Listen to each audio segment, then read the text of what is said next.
You guys today as we start off our spring annual BETT Black Education Educators Table Talk, which we like to call BETT.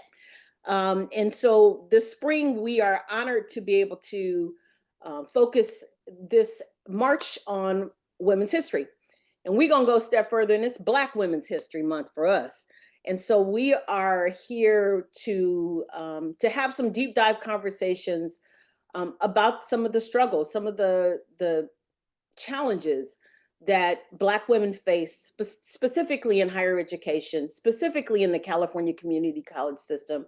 And so we have a group of women that I highly respect, love, has mentored me, has provided lots of opportunities for me, has really just been a backbone for my experience, and particularly in the last 10 years that I've been doing this work with HBCUs.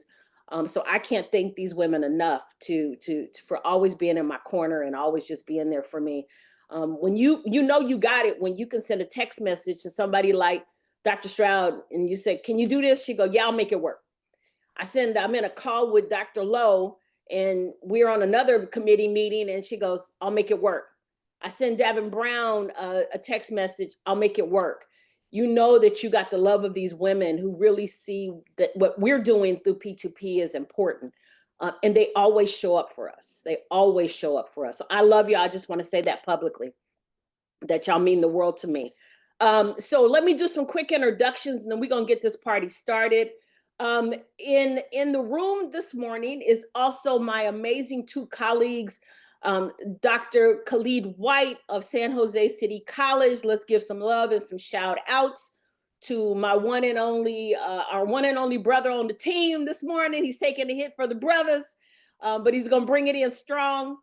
And then my sister from another mother, Dr. Sasha Knox, who is representing San Diego City College. And we are the three co-founders of Pipelines to Possibilities. If you'd like to know more about us, our administrative assistant, Dr. Dorinda Bryant, will put our website in the chat. There's Miss Bryant. There she is. Good morning, Miss Bryant. We love you. She'll put our website and information in there and you can learn more about P2P. But today, let me introduce these amazing women on the panelists. Dr. Aisha Lowe currently serves as the Associate Vice Chancellor of Planning, Research, and Institutional Effectiveness for the Los Rios Community College District, leading strategic planning and evaluation efforts for the district's 4 colleges. Prior to her current role, Dr. Lowe served as the Executive Vice Chancellor of the Office of Equitable Student Learning Experiences and Impact for the California Community College Chancellor's Office. So welcome, Dr. Lowe. The next amazing lady on this panelist is Dr. Davin Brown. Before her role at Sacramento City College, Dr. Brown served as the Dean of Student Success at Folsom Lake College. Her leadership experience also includes her time as the Director of Student Engagement and Outreach at Sac State. Beyond her professional role, Dr. Rowe is an active community leader as well. She has served on the board of the Sacramento Black Chambers of Commerce, mentored emerging community college leaders through the Pipelines to Possibilities, and serves as a current board member for the statewide coalition organization and a proud member of the Queendom. Welcome, Dr. Brown. We love you. And last, but certainly not least, my mentor, Dr. Regina Stanback Stroud, a co-founder of the Village Demands. Dr. Stanback Stroud serves as more than 35 years as an educator. She later became the Mission College Dean of Workforce and Economic Development, Skyline College Vice President of Instruction, and then President. Before being appointed Chancellor of the Peralta Community College District, Dr. Stanback Stroud served as a presidential appointee on the President's Advisory Council on Financial Capacity for Young Americans for President Barack Obama, none other. Welcome, Dr. Stanback Stroud. So I'm going to hand it over to Dr. Knox, who is going to take us to our next piece. So good morning, everyone, and thank you. It's really an honor to welcome you for today's event. If you were here prior when we were supposed to only be setting up, you're just going to erase that out your memory. We're going to have our MIB stick. We've cue it, look at the lights. Um, we're really here to come together today to really uplift, focus, and settle in on the women, on the well-being of Black women nationwide. But today, on this panel, particularly in the world of education, and we are intentionally centering her story in Women's History Month. So today we stand united in the belief that true education, empowerment, and progress can only occur when we center the voices and experiences of those who have often been marginalized and overlooked. And if you listen, that is typically the voice of the Black woman. And I don't say that lightly, right? And so when we talk about the well-being of Black women, we can't ignore some of the alarming statistics. And I just have a couple for you today that paint a picture of the disparities that we face in various sectors. So let's look at healthcare. Black women are 3 to 4 times more likely to die from pregnancy-related complications than white women. Or in education, Black women face significant barriers as well. While they make up 7% of the US population, Black women only account for 3% of educators nationally. I can go on, but we don't have the time to do so. And as we gather here, I really want us to recognize the intersections of race, gender, and mental health in this vital topic, one that affects not only the lives of Black women, but also shapes the fabric of our society as a whole. Bell Hooks, let me slow down.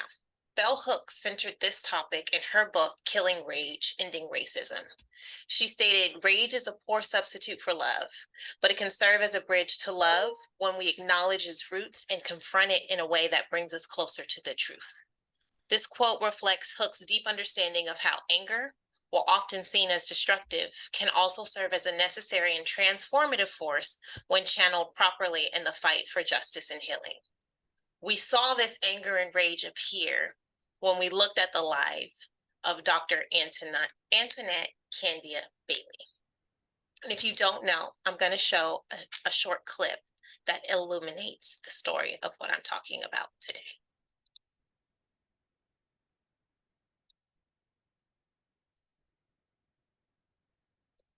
It is not letting me click share sound.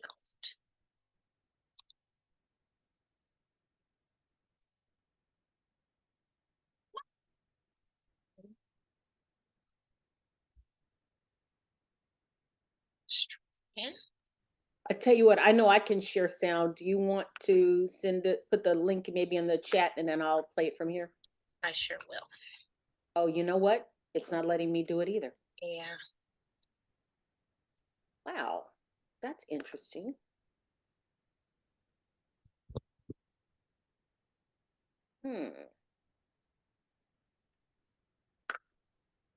That's weird. Why wouldn't it allow us to do that?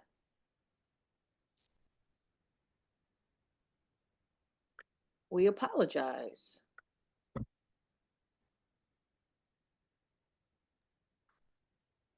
Screens, documents, advance, computers. Oh, darn it.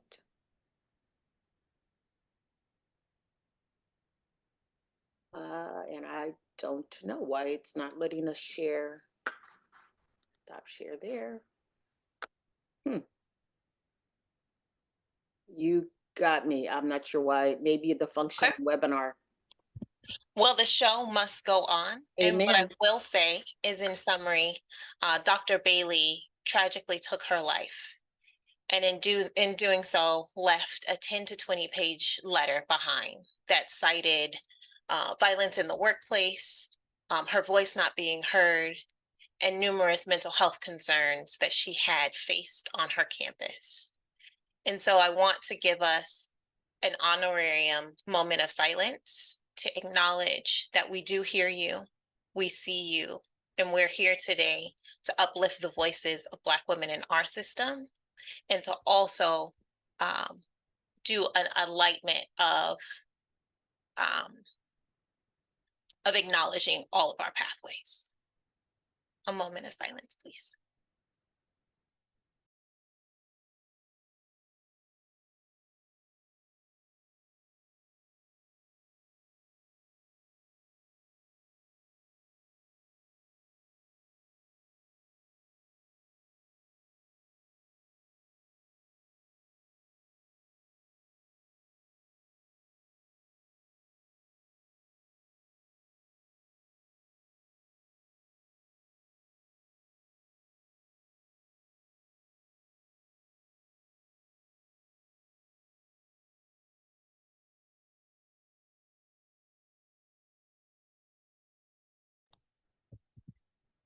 Thank you for that moment. Um, I don't want us to end on a low note as we kick off this powerful panel, but I do want to recognize the importance of pausing and recognizing and understanding all of our pathways. Um,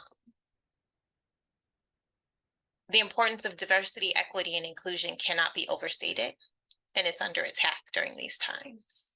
This event serves as a reminder that creating inclusive spaces where all voices are heard and respected is not just a goal, but a necessity. And so I honor this time and thank our guests for being here so that we can learn more about ways in which we can change the system to not only illuminate Black women voices, because that's what we're here for today, but all of our voices as deemed recognizable and worthy seats of the table. And with that, I transition it back to my co-founders. Thank you, Dr. Knox. Dr. White, you have the floor for the first set of questions. Okay.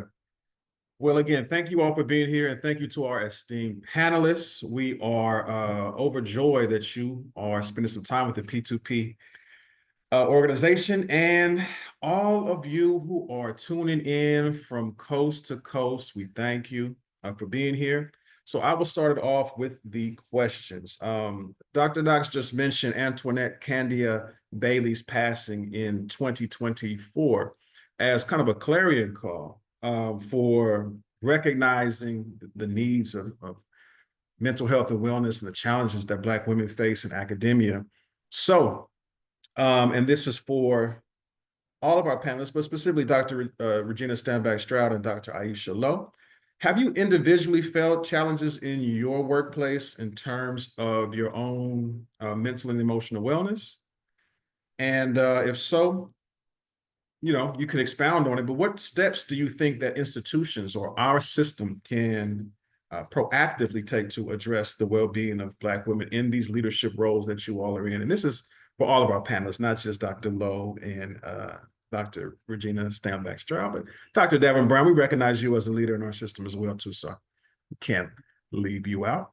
All right, so again, the question is, have you also faced some challenges or felt any challenges in terms of your mental, emotional health and well-being, your wellness? And then if so, or even if not, what steps can institutions take, our system take to protect the mental health and wellness of our Black women in leadership roles today? Thank you. Who would you like to start with? Well, since I'm looking right at her, Dr. Davin Brown, why don't you go ahead and take that? I didn't know who you were looking at, but I had to breathe as you were asking the question because it is a fresh experience for me.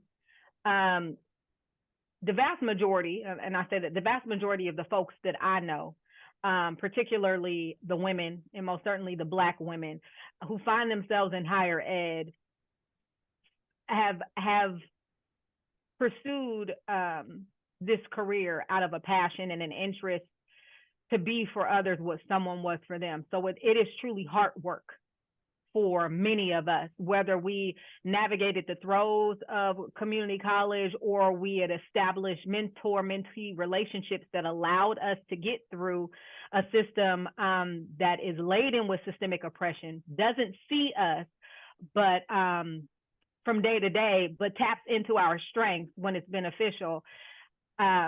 We all got here some way or another as a result of someone else's experience or someone pouring into us. Despite that, there is a tax that comes with being a Black woman, particularly in leadership positions, certainly within higher ed.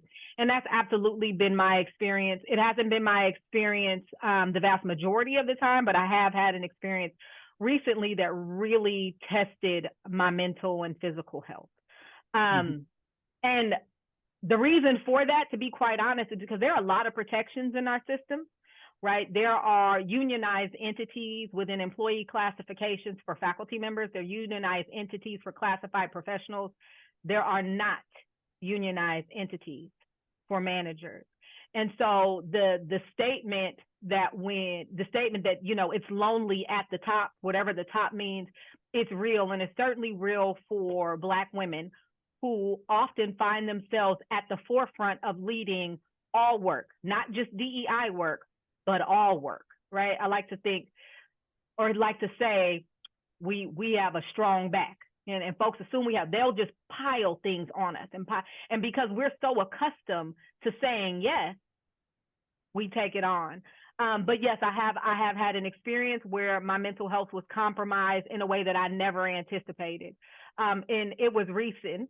I won't get into the details of it, but what I will say is that there are some cultural fractures that exist within the institution that I currently work for. Those cultural fractures allowed one community to, what I would describe, use the tools of the white man to cause harm to another community of color. That's ultimately what it was. And in positions of leadership, we are encouraged to simply push through it. These things happen. You're not doing a good job if people don't have an issue with you. And while all of those things might be true, it does not address whatever it is you are dealing with emotionally or psychologically when you leave this place, or when you have to wake up the next day and come back to this place, understanding that as a manager, you are not covered by a unionized entity, which means not only do you worry about how people will receive you or interact with you, you also worry about your livelihood because you're not protected. And for many of us who are first generation college students who have experienced some sort of success, we may be the breadwinner for more than just our immediate family. So then psychologically, that impacts how we move through our day every single day. So it's not solely exclusive to our experience on the job. It impacts how we navigate our relationships, how we can feed our families, how we can take care of our children or our nieces and our nephews or our parents. So it's a psychological weight that we have to bear. When you ask what I believe institutions can do to better provide support, it's like provide a covering. Be courageous enough to use your voice and say, this behavior is unacceptable. Because if we don't, we're sending the message that it is okay to cause harm to other communities. It is okay to require folks, in particular Black women, to take on roles outside of what their scope or sphere of influence that they may not have, they may not be responsible for in their specific position. We allow them to take on that extra work. And when we do that, we open the door for more opportunities, more injustices, more fractures, more conflict, simply because you all believe that Black women have a strong back and they can deal with it. And so for me, it is allyship is a verb. It's more, you cannot simply say, I'm an ally. You have to show me through your actions or show us through your actions that you're an ally. That means stand up for us when someone does something that's inappropriate or says something that's inappropriate or causes a rift that's inappropriate. Call it out, say something. And so that would be my answer to that question without going into a whole lot of detail around the impact of mental and physical health. Mm-hmm. Thank you. And thank you for being as candid and forthcoming as you were. Without giving us all the details, you gave us a lot of details. And I think that, you know, the sentiment is felt kind of across the panel for sure. I would like to pose the same question to Dr. Lowe. Dr. Lowe, you know, has there been any situations where you felt kind of your mental, emotional health and wellness has been challenged on the job? And then what can institutions do to address that in our system? No, absolutely. I'm going to pick up where Masora left off, right? That even if there is no quote unquote incident, I can't imagine that there is a Black woman in leadership in any field, certainly within higher education or within our system, that is not having her mental health challenged, not facing difficulties on the job simply because of who we are. And it feels like a double-edged sword, even from our cultural background and upbringing, right? How many of us can testify we were told to whom much is given, much is required? Right? We were told that we had to be twice as good to get to the same place, that we needed to outperform. And on the one side, double-edged sword, the positive side that has, I think, often given us a spirit of excellence, right, that we carry into the spaces that we function in, but that then also gives us a burden and a weight, right? And I think, you know, as Davin said, many of us in particular in education and higher ed, this is hard work for us, right? So we're carrying the pressure of wanting to reform systems to serve our community better, right? We're carrying the pressure of needing to keep a job because we need to pay our bills, right, and take care of our families. We're carrying the pressure of everything I say and do is not just representative of me as a person, it's representative of my race, of my culture, of what it means to be a Black woman. And so we carry a lot of stress as Black women in leadership positions. And I think what that means for us is, you know, we talk within the field of psychology about cognitive load, right? And the fact that the reality as human beings is that we only have so much we can carry at one time in our cognitive load. And I think Black women in leadership, we have maxed that thing out. We at 250%. We carry it, and we often carry it very well because we just special like that. But it's a lot, right? And I do appreciate the conversation for us as women to pull back and say, okay, yes, I have done this. I can do this. For the most part, I may do this well, but should I do this, right? Just because I can doesn't mean that I should. So what does it mean for us as Black women in leadership to recalibrate carrying the load, right? Because we're not going to lay the load down, but doing that with some balance that we don't do it to the neglect of our mental health. So certainly have experienced that, just being so overwhelmed with the load that is often put on us by institutions, wanting to do it with excellence, wanting to be a model for our students as well as for our families and in the community, needing to carry all of that. And then often, you know, our own mental health and emotional health gets neglected. So when we talk about what can institutions do, frankly, stop burdening us, right? The Black woman is not your cleanup lady. We are not your magical Negro. Like, stop burdening Black women just because we can, right? And we do things well, right? Stop identifying that effective Black woman as, oh, we can give that to her, right? Oh, we'll give that to Davin, she'll get it done, right? We'll give that to this, they'll get it done. Have more respect for Black women's humanity, to know that while our back is strong, we too need rest. And how do we sort of change institutional culture that the reward for good work is rest, not more work? Because that's often the culture, right? You do a good job, so then you become the person everyone wants to lay the next cleanup at your feet because they know you're going to handle it. But how do we start to have respect for people's humanity, that the reward for good work is rest?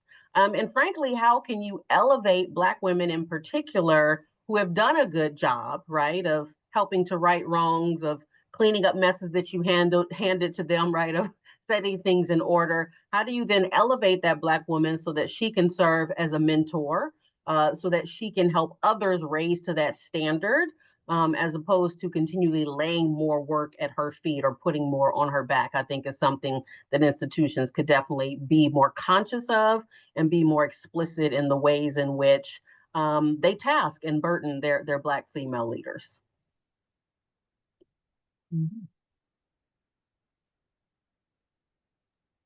I've got to take myself off of mute. Thank you, Dr. Lowe, for your thoughts on that part, for your profound explanation and example there. I want to also pose the question, put a kind of a different question, caveat for Dr. Stroud. So Dr. Regina Stanback-Stroud, you've had a magnificent career in our system, right? 35 plus years and still kind of system adjacent and still working with a number of different campuses, so forth and so on. So if you look back kind of retrospectively, what types of advice or suggestions might you give some of the Black women in leadership coming up the ranks, or some of the faculty or staff or classified professionals, counselors who want to, ascend into administration? What advice might you give to Black women who may be affected or may have their mental health and mental emotional health and wellness affected by the workplace challenges? Sure. Well, thank you for that question. And if I want to start off my answer with just saying this, because sometimes I'm not sure that we make these affirmative statements. I love being a Black woman. I absolutely love being a Black woman. It fills my cup, it's bucket filling, it's all of those things that we talked about. And yes, we will navigate these troubled, challenging pathways. We have a lot of public instances of Black women's demise or injury. We have loss of life. We have all kinds of loss of physical and psychological well-being and loss of livelihood that each of these panelists have mentioned. So yes, that's real. And as Dr. Lowe says, there's not a Black woman in America that can answer that question any other way. If it is, then kudos to that sister, but then I also think we need to give her support in denial, because I can't imagine navigating these United States as a Black woman or a Black person, quite frankly, and not running up against those challenges, because that is the nature of our existence. And we do carry the weight and the impact of systemic racism. So what I would say to young sisters is that it's not just, first of all, it's not just about you. Understand that as Black women, we have been the caretakers of this nation. We have been the caretakers of our families. We have been the caretakers. That is part of our role that we gladly lean into in terms of supporting our families and our communities and our brothers and sisters and our children, and quite frankly, other people's children. And, I can't tell you the way I was raised, Miss Polly across the street would say, Regina, get your butt out that street, or otherwise I'm gonna whip your butt and tell Betty Jean I whipped you. Okay, so we have always taken care of, and I lean into that. There's not a young sister that I meet on a webinar or in a meeting or anywhere that I'm not saying, what's your career plan? Let me see what we can do. I meet people getting in their business to support them, to help them move on and move up. I meet you. I'm just going to get in your business. Just know that.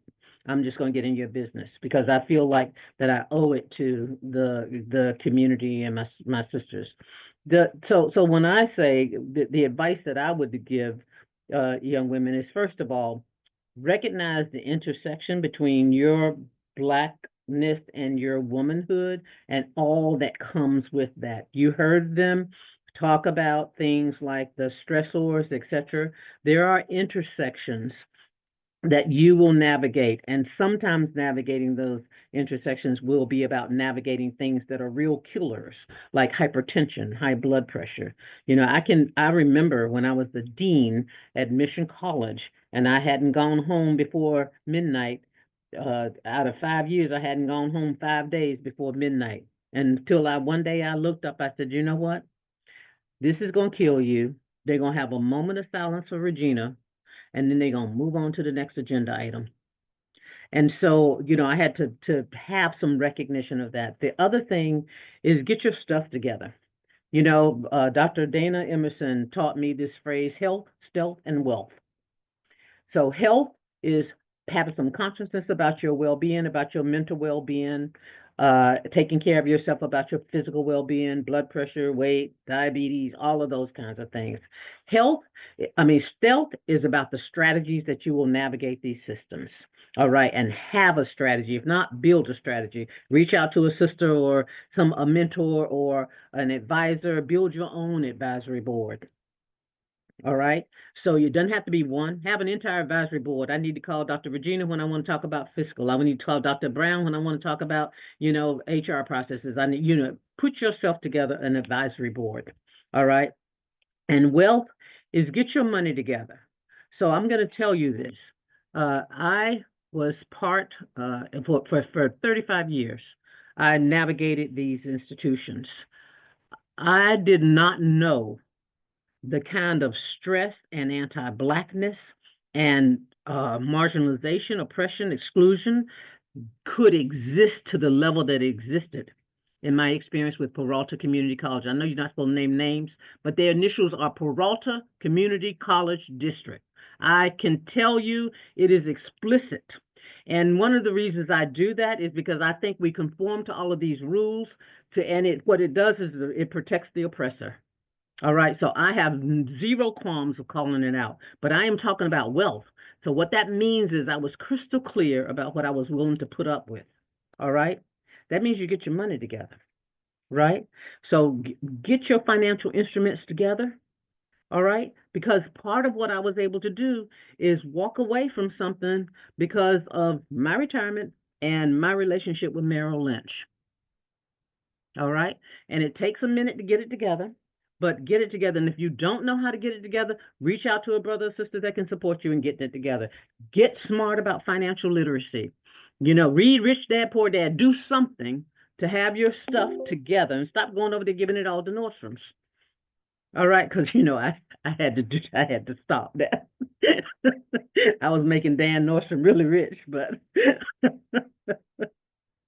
so I would advise that. And then the last thing I want to say is I would advise Black women to expect and demand and hold the institutions accountable for doing the things that they're supposed to do. They have processes to protect you from bullying. They just don't figure out that they need to use them for Black women. They have processes to deal with the kind of harassment that you get, that you might, because you don't have union. They have processes. You don't need a union. They have processes. There are laws and regulations and processes. There has to be a political will to use them on your behalf. But what you are faced with is commonly HR people that don't look like you. And I'm going to end with this story. I had a student who was an avowed white supremacist who was really frustrated because he couldn't get into the respiratory therapy clinical because he wouldn't provide a Social Security number. He was a sovereign citizen, he says. He threatened me. We put him out of the institution, but because he appealed to a group that was led by the sister college president who was a white male, they let him back in because they didn't think he was a real threat. So it took the court systems and restraining orders and putting in the buzz-in locks and all that kind of stuff. And what you have to do is demand these institutions treat you as if your name was Heather. Just tell them to imagine that my name is Heather, so that they can treat you and not expect you to have that invincible, strong Black woman bullets bounce off, because bullets don't bounce off you, right?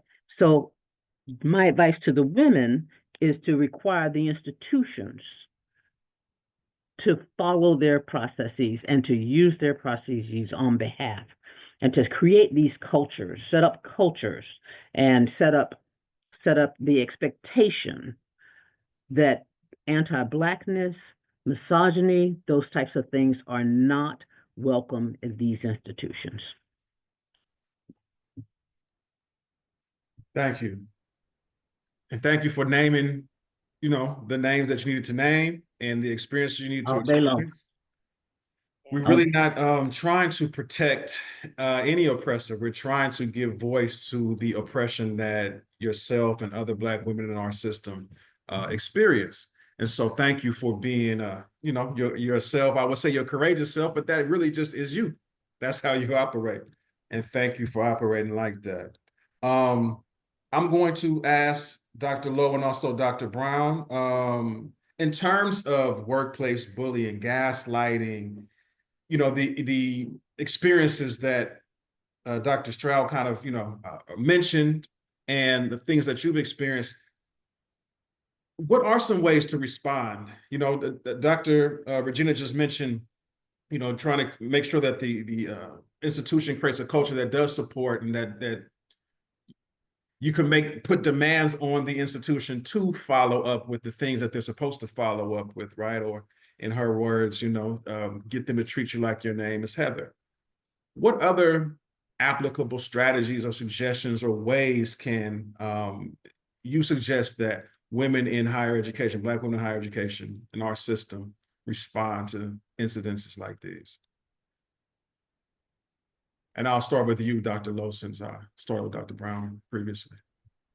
No, thank you for that. I think we absolutely, as Dr. Stroud was just saying, we need to call it out, right? I think we can often find ourselves feeling fearful because, again, we need that paycheck, right? So often you can find yourself feeling fearful, in particular when you don't have community on your campus, right? Your district, when you might be the only Black person, the only Black woman, right? That you can settle into this fear of, I don't want to rock the boat and all of those things.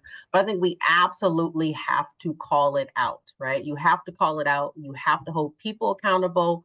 You have to hold the institution accountable. And what that means for us then, as difficult as that can be, is we cannot be job scared, right? I have always been of the mind that if I'm going to lose a job because I spoke up for my rights, because I spoke up about injustice, because I spoke about things that I feel are immoral, then I'm going to lose the job. Now, I can say that as a woman of faith because I know where my help comes from. Take your job. The Lord's going to take care of me, right? But there does, require sort of a fearlessness as we engage in these hostile and racist environments, that we be willing to put ourselves on the line, right? That we're going to call out bullying, gaslighting, all of those things. We're going to call it out, we're going to name it, and we're going to hold the institution accountable. It gets back to what Dr. Stroud said about the wealth, right? Make sure your wealth portfolio is in order, right? You don't want to sort of be reckless in that, that you have something to fall back on. But I think that's important, calling it out, holding institutions accountable, not being job scared, and understanding that if you're in that sort of environment, I think we really have to ask ourselves at the end of the day, if that's the environment, do I want to be there? Right? If I'm in an environment where I have to swallow bullying and gaslighting, and I don't feel safe to speak up, and I don't feel like I can call those things out, is that really a healthy place for us to be? Right? So for some of you, depending on where you are, if that's the kind of environment you're in, you might need to have other reflections and conversations about making a move and getting out of that environment if it is not a psychologically safe environment for you, right? So I think that is absolutely essential, is holding them accountable. And we have to figure out ways to do that. I think Black women are artists in what I like to call professionally checking folks, right? We do it very, very well. We have mastered it, and I've been in those situations when you're in a meeting with individuals of power, right, who are, white, sort of throwing their power around. And there are ways to sort of professionally call that out, right? To let people know, I see you, right? I see what the behavior you're engaging in, and to have real conversations with people about, okay, we don't have to interact that way, right? I would prefer we interact this way, but if you want to go there, we can do that as well, right? And I've had to have those conversations with people in quote unquote powerful positions to say, okay, I see you, right?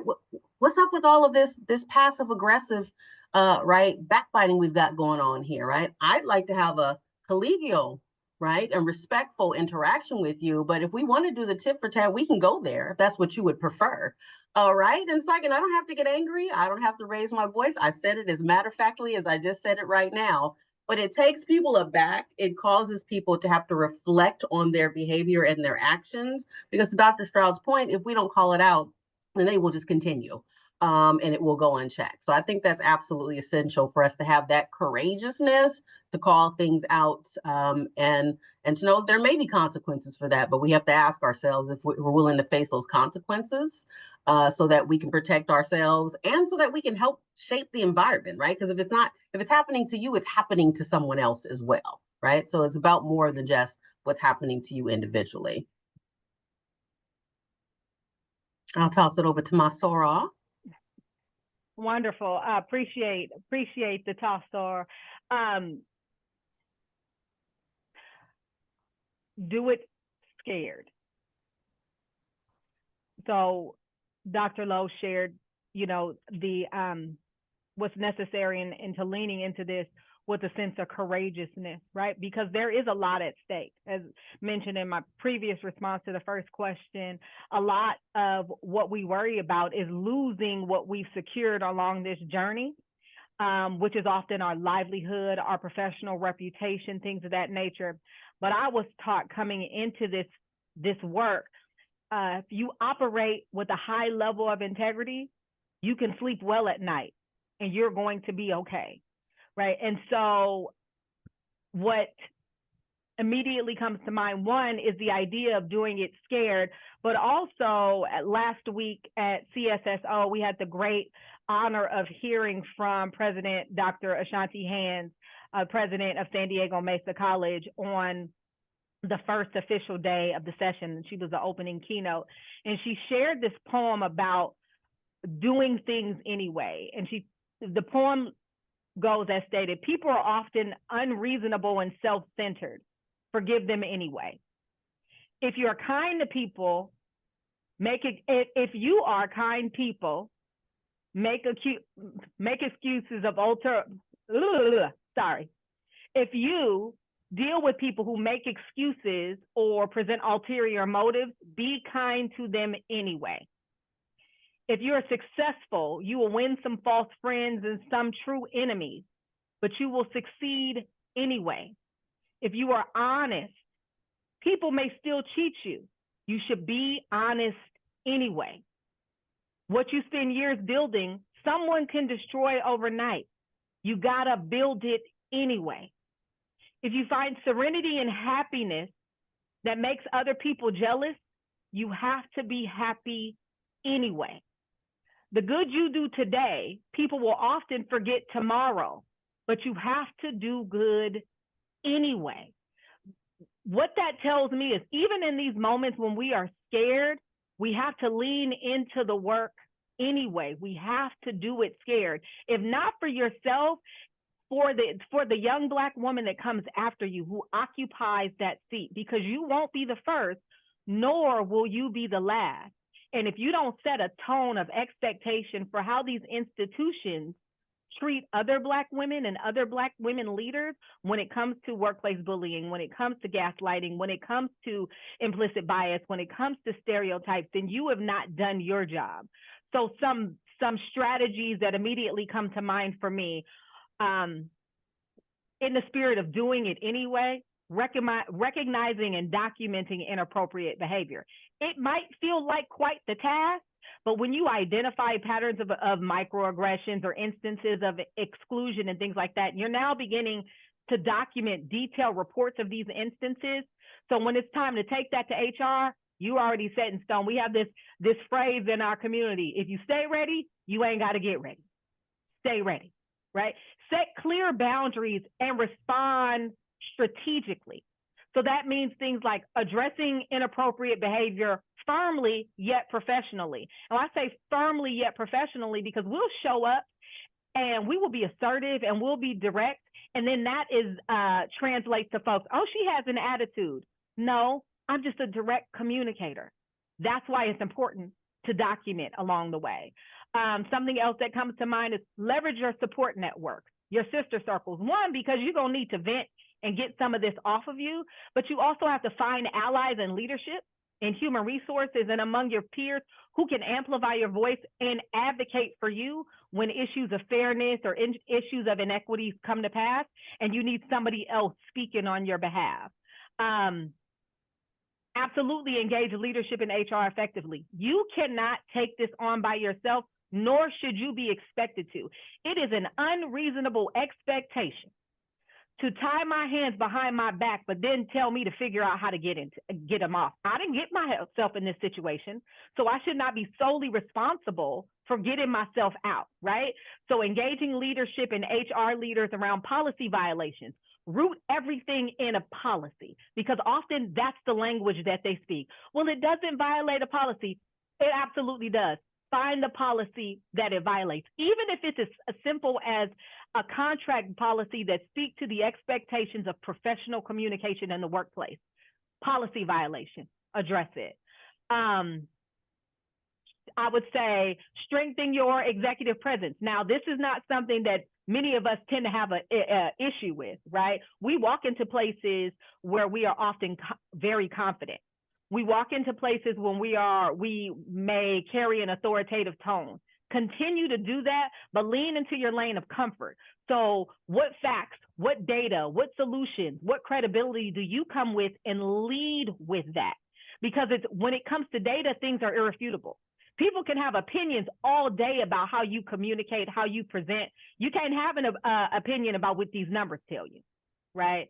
And then I think absolutely most important is based on the first question, prioritize your mental health and lean into self-preservation. That's right. Be proactive. Seeking therapy, coaching, or counseling should not be something that is reactive. That should be a part of your self-care. We all need an impartial party that we go to and unpack some things that allows us to clear our brain. So when it's time to get into the murk and the mire, we are not coming with the distractions and those sorts of things. Don't internalize negative behavior. Get it off of you. Talk to your therapist, talk to your counselor, talk to your coach, so that you can preserve yourself, your mental and your physical well-being. Because what I'll tell you is a lot of times we believe that it's only our mental well-being that is compromised. Oh no, I will tell you, in the situation that I went through over this past year, I thought psychologically it's only my mental well-being until my clothes stopped fitting. I was like, I can't fit these clothes. I got to put a bobby pin in the back of my pants. And let me be clear, typically when I get stressed, I go straight to the pantry. But this was a different type of stress. It had me pushing away from the pantry to the point that I lost, and some folks on this call, I lost like 50 pounds behind some workplace stress. Now, in all fairness, I kind of like what it looked like, and I began to be a little more intentional. Like, since we here, I'm just going to continue this. But I'm being honest with, it didn't start with intentionality. It started with workplace stress. And if I did not recognize that and do what was necessary to preserve my peace, because psychologically it was impacting me, but that then extended to my physical presentation, I wasn't going to be well. Now, these comes on the heels of Sora Bonnie passing away. I had to tell myself, you will not die on this job. You will not die on this job. Take care of yourself, push pause. You got vacation for a reason. Take it. You have sick time for a reason. Don't go to work with a cough. Take it. Stay home and watch your stories or whatever it is y'all do. Take it.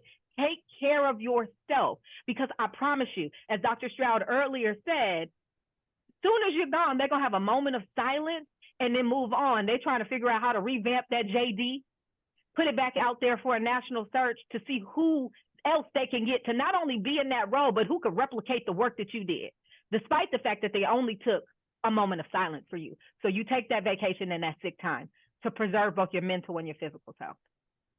You know, I want to tap into that, if that's okay. Is it okay? Yeah. One of the things I really just appreciate that, because what Dr. Brown is talking about is having some consciousness and awareness. And I do think that it starts with our awareness. So I just want to add to some of the things that she said. Have some consciousness and awareness in the ways in which Black women are policed, because you are being policed. They are policing your tone of voice.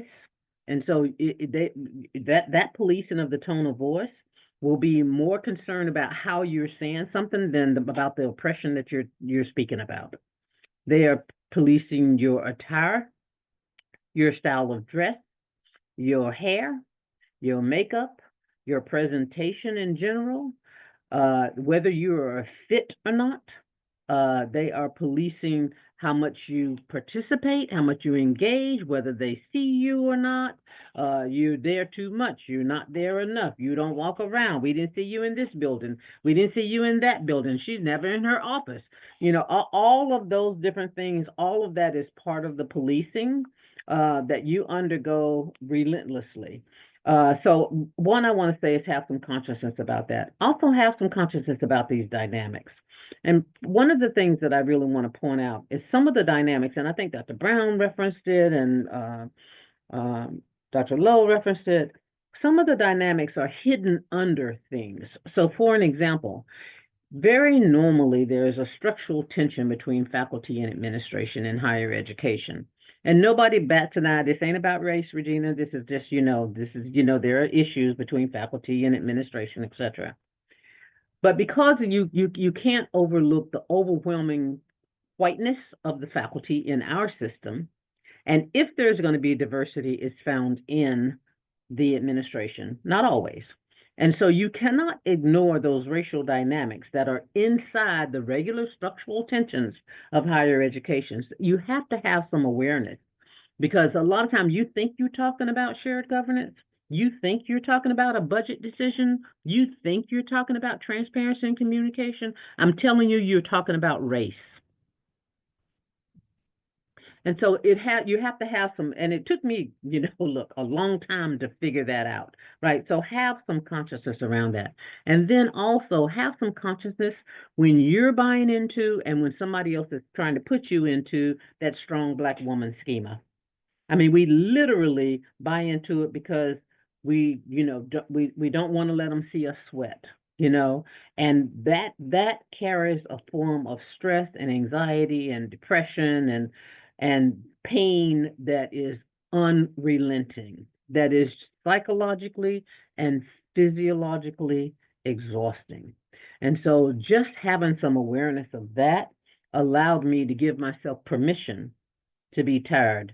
It gave myself permission to get some rest. I gave myself permission to not have to do it all and know it all and be it all. Dr. Stroud, you said something that really resonates with me, and I've had conversations with folks about this before. And it's the protections that come with faculty and how faculty view administrators and the demographics of both. There is great truth that in our classified professional ranks and in our management or administrative ranks, there's far more diversity than there is amongst our faculty ranks, right? What I've noticed, and I'm wondering if you all have experienced it also, is there is this preservation of whiteness amongst our faculty colleagues of color, that they don't realize they are perpetuating systemic racism or white supremacist ideology through the protection of these contracts. Now, I'm pro-union. I support the unions. I support advocacy, all of those things. What I do not support is leaning into whiteness, using the contract as a tool to weaponize and cause harm to the communities or the classifications that are the most ethnically diverse. I have experienced that. I have witnessed it. I have colleagues who have experienced that. And I'm saying that to the broader audience. If you are a faculty member, leaning into your privilege is a beautiful thing. You are required to share that privilege. Understanding that when you enter into these faculty spaces as a Black person, as a brown person, as a member of the Asian community, you are not going to see very many folks that look like you. Because of that, it is the expectation that you call out anything that feels anti-Black in these contracts, anything that feels like it perpetuates systemic racism in these contracts, anything that does not prioritize the needs of students, particularly the most marginalized student communities that look like y'all in these contracts. Because when we lean into this faculty designation and the contract, what you're really saying is, I support white supremacy as long as you are allowing it to move forward through status quo. And that's just unacceptable to me. In the same lane, we talked about playing politics. Black women have to show up authentically in order for us to get work done. I don't know how to be any other way. Because as I shared earlier in the poem, they're not going to like you anyway. So if I put on a mask that makes myself more palatable for you, you're going to find an issue with me anyway. So I might as well just show up as myself anyway.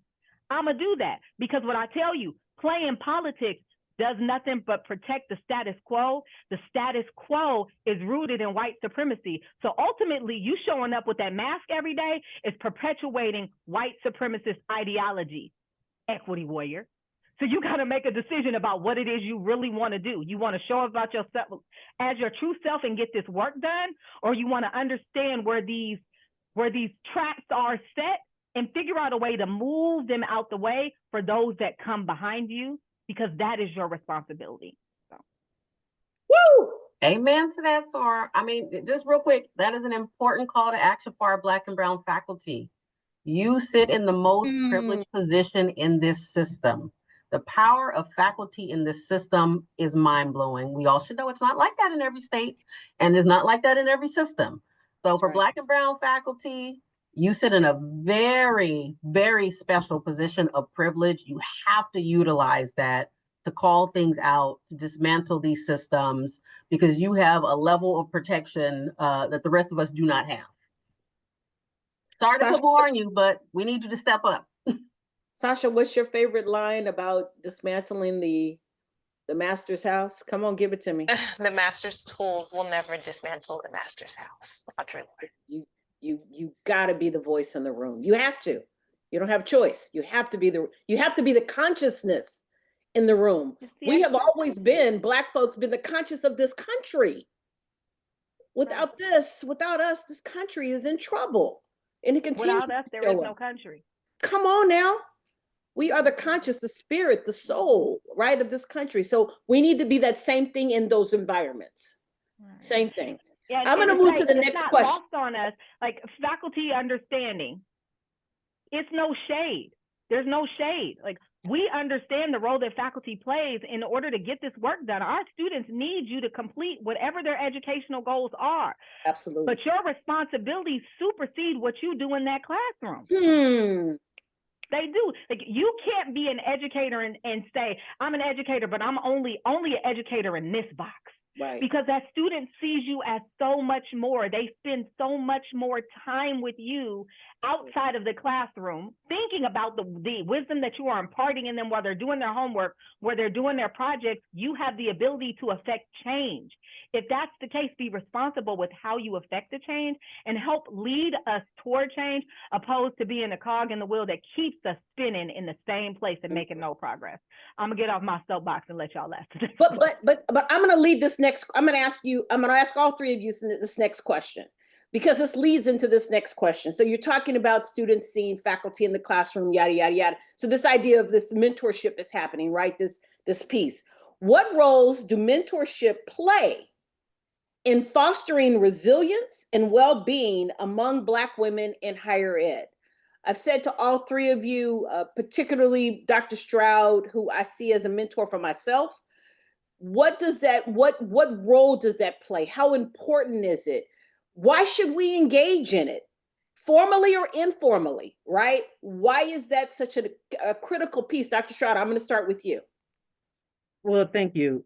So, what I do is I reconceptualize the notion of mentorship to be the strategy that has worked not just for Black women, but for all people. In other words, mentorship commonly are people that have lived experiences, professional experiences, personal experiences, scholarship that have informed them. They have the benefit of looking back and say, what I call that hindsight, that 2020 hindsight. And then they can share those lessons and that experience and that hindsight with people that have not yet taken that step.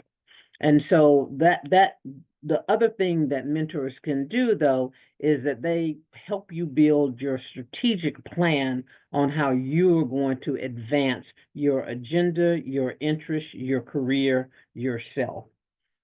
So this is not always about, like getting a different job or moving up or getting a different position. It may be your interest to have a legacy of advancing diversity, equity, and inclusion in our institutions that decentralizes white supremacy in the academy. And there are people that have done that throughout the nation or have done pieces of it, so you can tap into that. So don't limit your thinking of mentorship to just how you get ahead financially or how you get ahead professionally. That's the first thing. The other thing is that is no different than what all of us, have been raised with, that we looked at Miss So-and-so or Mr. So-and-so who had already done it to go find out how you can do it, etc. And, we are a generous people in terms of supporting others. And so it is about knowing how to tap into that generosity and take those lessons. Sometimes, and as I had to say to one of my colleagues that worked for me, please understand, you have a front row seat to how this is done. And so at the risk of sounding immodest, don't miss this opportunity to learn. right? And that is, to me, the epitome of mentorship, even if it doesn't feel like it, even if it feels a little like you're being, that somebody's being hard on you. All right. That is the epitome of it. Take advantage of that front row seat.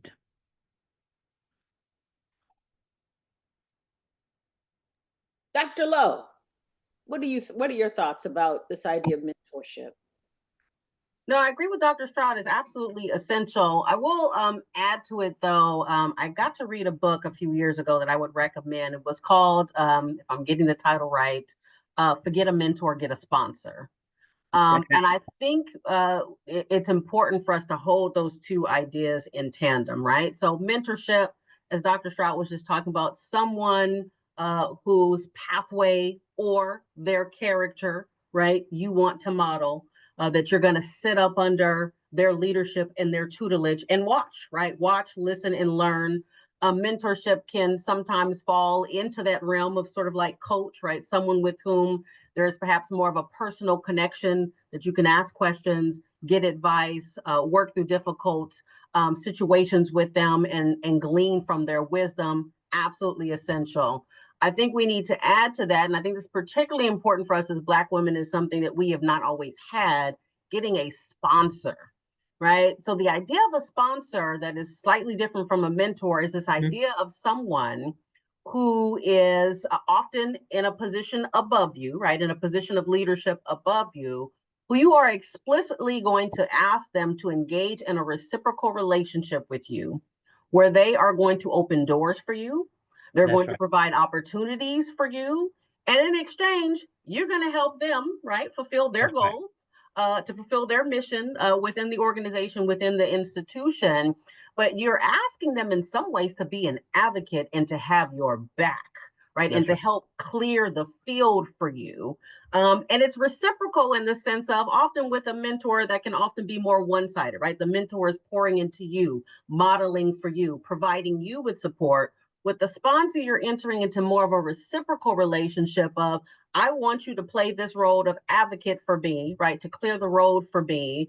Here are my goals. Here's what I want to achieve. I want you to help me get there. And in exchange for that, right, in my role within this organization or the institution, here is how I'm going to support your mission, your vision, your goals. We're both going to win in this. Important for us, sisters, that sponsor may not be a Black person, right? That sponsor may not be a woman, right? That sponsor may be someone who you would actually never think to put in a mentoring relationship, right? That's a bit more intimate, but someone who's in a position within your organization or your institution who can help to clear the way for the pathway that you're trying to traverse. So I think both of those absolutely essential. Highly recommend the book as well. Add that to your reading list.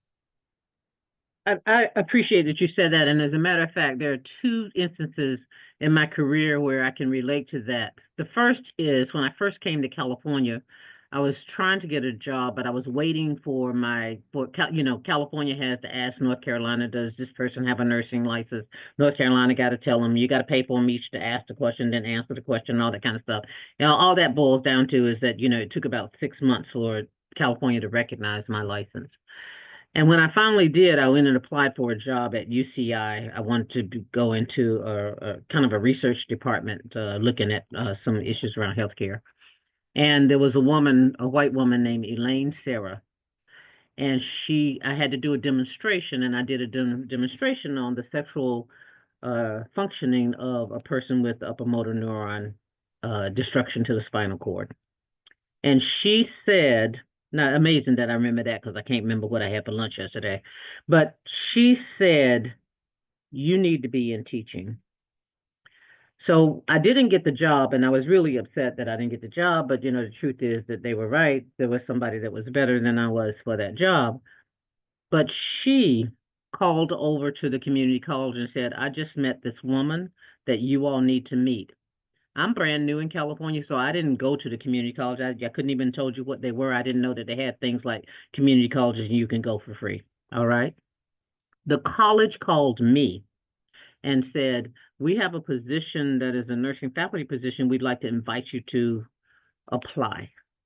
Little did I know that people work 20 years as adjuncts trying to get jobs in the community college and all that kind of stuff. I applied and I got the position, and there were lots of applicants, but I got the position. That advocate was Elaine Sarah, a white woman. Fast forward, I became a dean of workforce and economic development, and a white man, the president, came to me and said, "You need to be a vice president." Now, anytime your boss is telling you you need to be something else, that means you need to go from here. I don't know, you ain't got to go home, but you got to get the hell up out of here. And so I thought, okay, club days. So I thought that I was being asked politely to leave, right? No, he was advocating for me to go to executive leadership.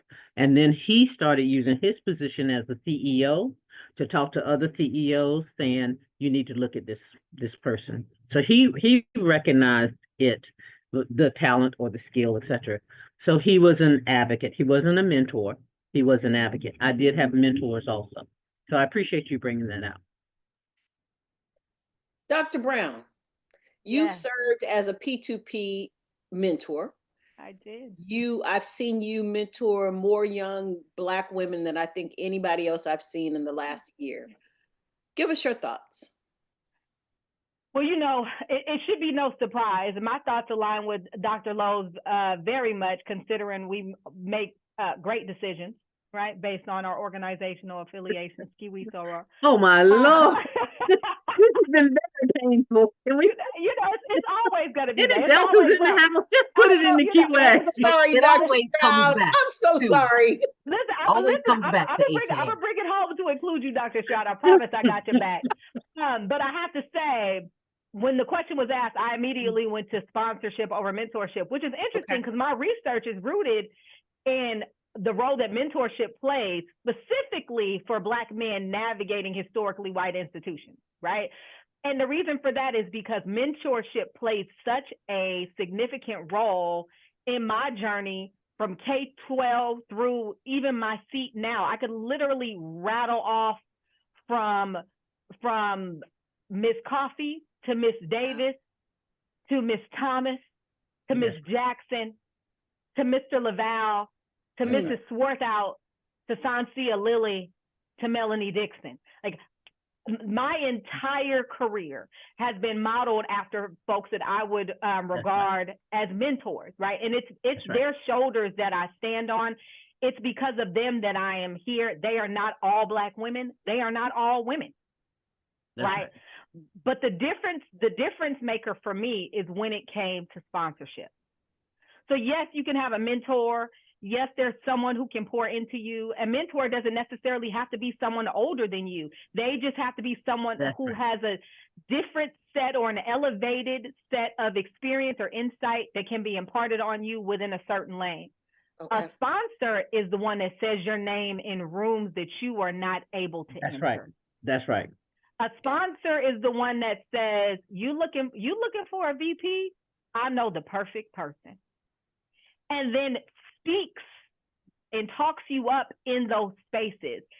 I experienced sponsorship within the California Community College system for the first time in 2019 when my name was spoken up to go for this particular position that I'm in.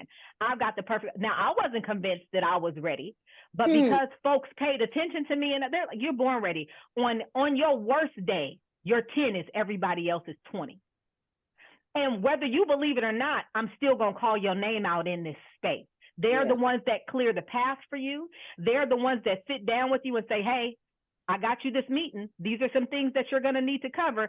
Tell me how you're going to respond to these questions. That wasn't the greatest response. This is how you should do it. Let's practice what you're going to wear. Right. And tell me how it goes. That's right. And tell me how it goes. Sponsorship has been amazing. Again, hasn't only been Black women. It hasn't only been women. I joked earlier about Herb English, but when I tell you, Herb English has said my name in spaces, whether it's CSSO, you need Dr. Davin Brown to talk about navigating her way to the dean's seat, or Pipeline of Possibilities. You need a mentor, you need to tap into Dr. Davin Brown. Or we need to close out the women's session and amend. I need to holler at Dr. Davin Brown. She's gonna move this along. The queendom was established as a result of Dr. English creating space for me to come and close out an amends session, I tap into the women that pour into me for a fireside chat. And then all of a sudden, here's the queen. Here it is. That is sponsorship. It gives you something tangible. And it's not to suggest that mentorship is not meaningful, but it is meaningful because it is meaningful. But just as we discussed earlier, allyship is a verb, sponsorship requires action. So you got to find somebody who is going to be confident enough in your knowledge, skills, and abilities to speak your name in rooms that you don't yet have access to, and then provide you the mentorship and wisdom to be able to navigate that space successfully. And so Beautiful. that's Beautiful. I love it. Sasha Knox, I'm going to hand it over to you. Believe it or not, y'all, we got about 20 minutes left. This has been phenomenal. Sasha's going to pose, I think, one final question to the three of you, and then we're going to open it up to look at what questions have come in through the Q&A, Dorinda. And so we'll kind of move ourselves through that spot. It's all yours, Sasha.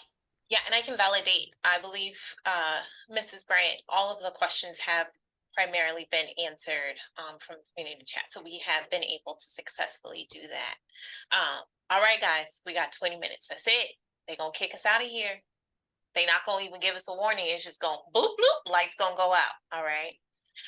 So bringing it back to the beginning, and I really want to, we skipped some questions. We've been all over the board, but I really want to thank you all for imparting wisdom and coming in and sharing your time and your treasures with us, which is the highest gift that you can give us. I want to underscore, because we skipped some of these questions, that allyship is a verb. Right. And so there were a lot of questions about what can individuals do that are not of melanin, that are not of this this level in the system. What can we do for newbies in the system? You look for your sponsors and you get aboard. And I heard that as well. But to bring it back to the beginning, and to still end us on a high note, I'm going to ask for a call to action. And so you're thinking about our 45% participants that we have on the line right now.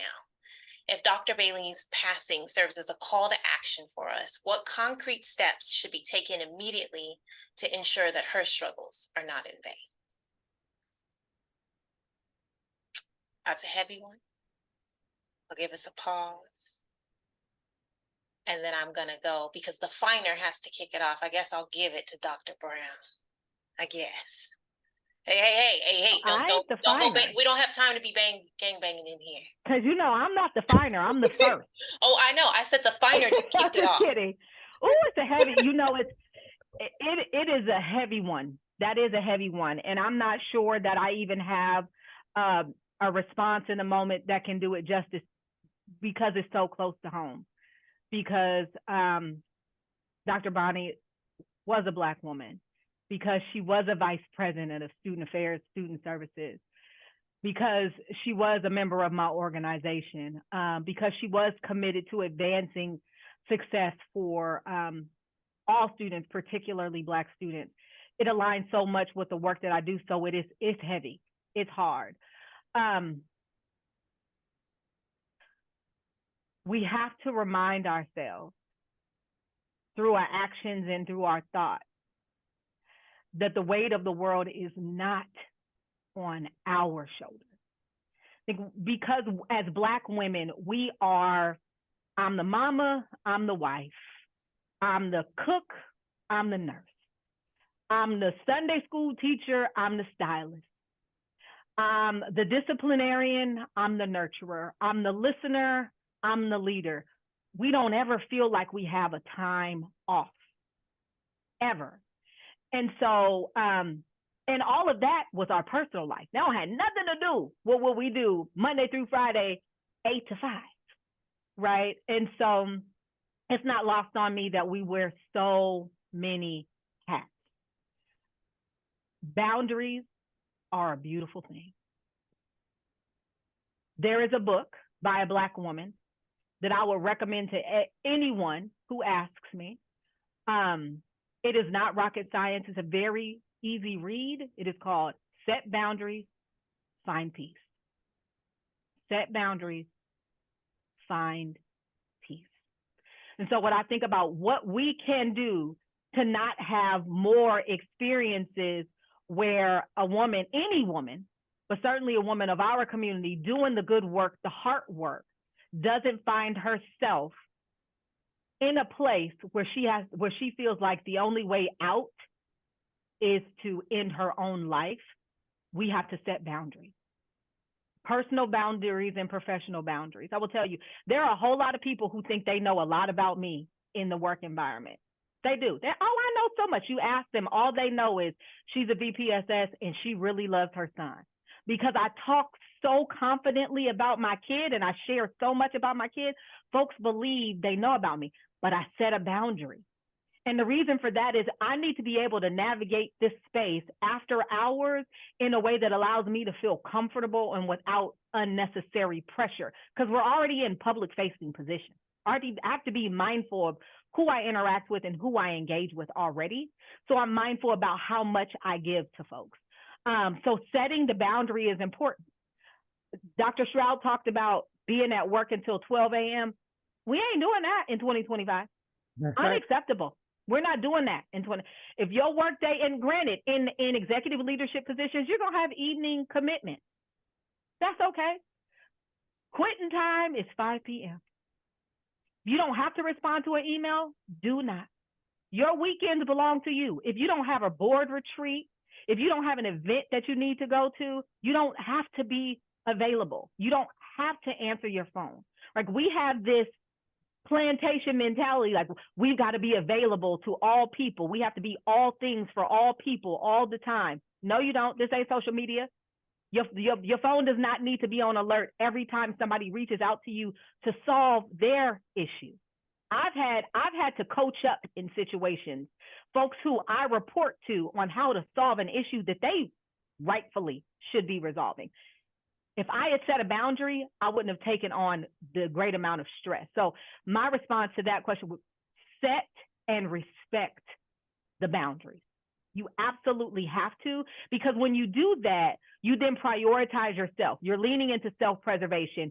You don't experience the mental Olympics and hardship that contributes to the physical deterioration that some of us experience, whether it's weight gain or weight loss or hair loss and things of that nature. When you set boundaries, boundaries are your friend. No is a complete sentence. And tell yourself you are amazing and you love yourself every single day. Because the vast majority of the folks you're working with don't love you, but it don't matter. But those students do. Those students love you.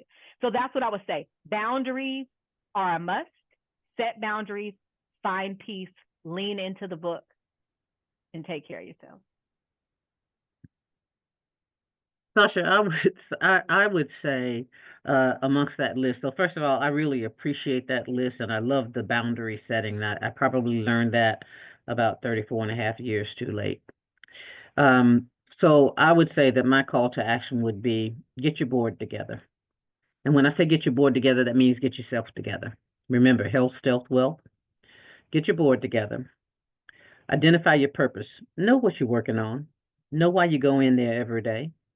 Know what you really care about. I commonly would ask people when I'm hiring them, I want you to answer this question, and I don't want you to say your children or your cat or your dog or your turtle or your husband or education or students. But what do you really care about? What do you really care about? Have a crisis plan. You may not think it, but there will be times that you get such mental anguish and anxiety. Have a plan, a person you can call, a group you can call, a thing you can do that no matter how bad it feels can talk you off that ledge. All right? Or can hold your hand while you're standing there. So have a crisis plan. Reward yourself. I am unapologetic about wanting to spend time in Paris and going there twice a year before COVID interrupted that. That was part of it. No, I ain't got no money. That's why I spend it all going to Paris. That's why I ain't got no money now. Right? Okay. But reward yourself. In other words, you have permission to spend it on yourself too. Be present in your priorities.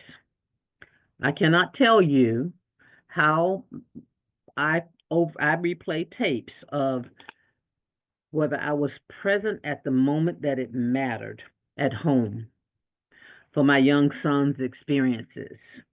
His dad could do this, and then because I couldn't make it, those kinds of things. So I'm just going to end my call to action by telling you, once you figure out what those moments are, don't miss the moment. Mhm. That's beautiful. That's beautiful. Echo what my beautiful sisters said about self-care, boundaries, pursuing peace and joy, saving ourselves while we're trying to save the world. And I think we're in an interesting time and space in history and in our country. And I think I don't have an answer to this question, but I want to pose the question. I think there's a question for us to grapple with, not just as Black women, but as Black people in this country, as to whether or not we need to reconfigure what the mission is. I'm struggling with that, y'all. I am struggling with what I think has been very missional work for many of us, the ways in which we have sacrificed time and moments and joy and peace to try to make these institutions better places, make this country a better place. And I'm struggling with the question of, is that still the mission? I'm just gonna leave that there. I don't have an answer. Let's marinate on that. Is that still the mission? I think we need to recalibrate as a people as to what our mission is in this country and within this system for sure. See, we let you go to Ghana, and now you just Matt, nope. Helen, I'm like, I know you. I know you. I see. And she's figuring, how do I build my boat? How do I build my home? How do I get to where I need? Man, and even here, right, in this place that we have known as our home, right, perhaps the mission needs to shift to how are we going to create our own institution? Come on now. How are we going to create our own organizations? How are we going to create our own spaces? Because when we think about our history in this country, and I'm sitting back and I'm watching what's happened, and it's like, really, y'all? Yeah. In 2025? That's right. We're back here? That's right. In 2025, right, we have this massive wave of anti-Blackness, because I don't care what they want to say it's about. This is about race, right? Oh, everything that absolutely. is happening right now coming out of the federal government is about Black and brown people, Come on now. right? And anti-Blackness and this unusual and ungodly hatred for us as a people. And so really it's just sort of set me back to say, okay, perhaps the mission needs to change, right? How do we create our own institutions? How do we create our own spaces? And to Dr. Young's part, and if none of that works, I need to go get my dual citizenship in Ghana so I can be out and let this country go down in flames while we wait from the other side.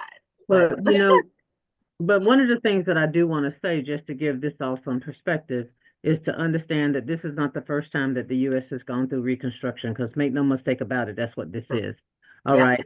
This is the third Reconstruction, not the first one, and it won't be the last time. And just know that the America you woke up to on November the 5th was the same one you went to bed on November the 4th. They're just saying the quiet part out loud. They're just saying the quiet part out loud. So I think it's really important for us to keep that in mind when we think about all the things that are going on. What's new, what's not new is the white supremacy. What's not new is the attempt to demarginalize and to exclude. But what is new might be the use of propaganda.